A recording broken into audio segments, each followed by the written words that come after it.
Good day everyone, I am Cadet Miralles Vincent and I'm here to tackle about MD Exxon Valdez. Before that, here's a short video. It is indeed an indisputable fact that the discovery of oil has dramatically changed in human life. Oil dominates our daily life in several direct and indirect ways in a variety of forms.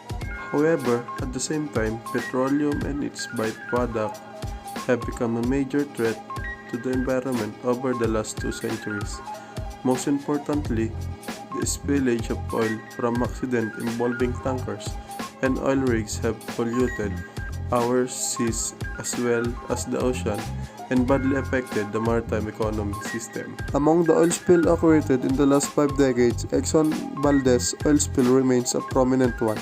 In the accident that took place almost 30 years ago, over 11 million gallons of crude oil was released into the water of the Gulf of Alaska, hurting the ecosystem badly as it killed 100,000 of species.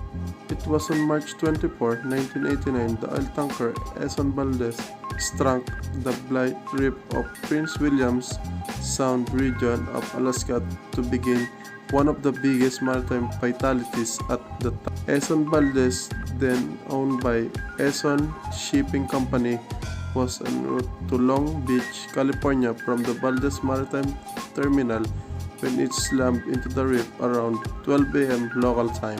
The tanker was loaded with roughly 54 million gallons of oil, of which 10.8 million gallons were released into the water of Prince William Sound as the hull of the vessel was torn open into accidentally. Exxon Valdez oil spill, considered is the second major oil spill occurred in U.S. territory after Deepwater Horizon oil spill.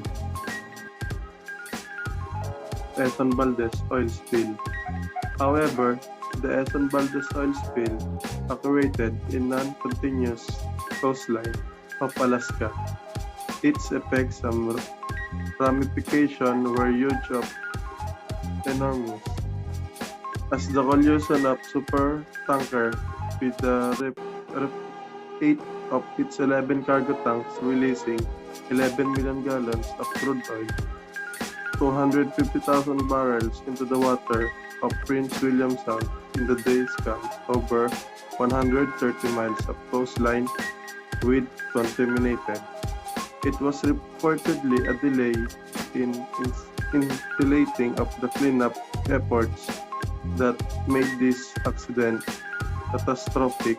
The oil slick spread over more areas within the days, making it no longer continuable. As the oil slick spread on the ecosystem consisted of a variety of maritime other species was under threat.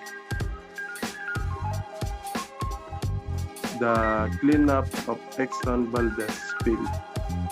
The cleanup operation were largely successful since the response of the incident was proved not only the U.S. government but only by the company ExxonMobil.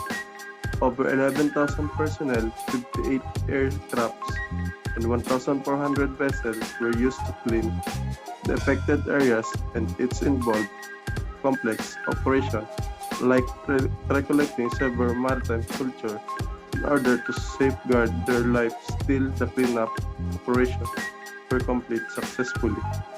The entire course of the cleanup operation took around 3 years, from 1989 to 1992, and even now monitoring is being carried out in the entire length of coastline to observe any late emerging effects of the oil spill.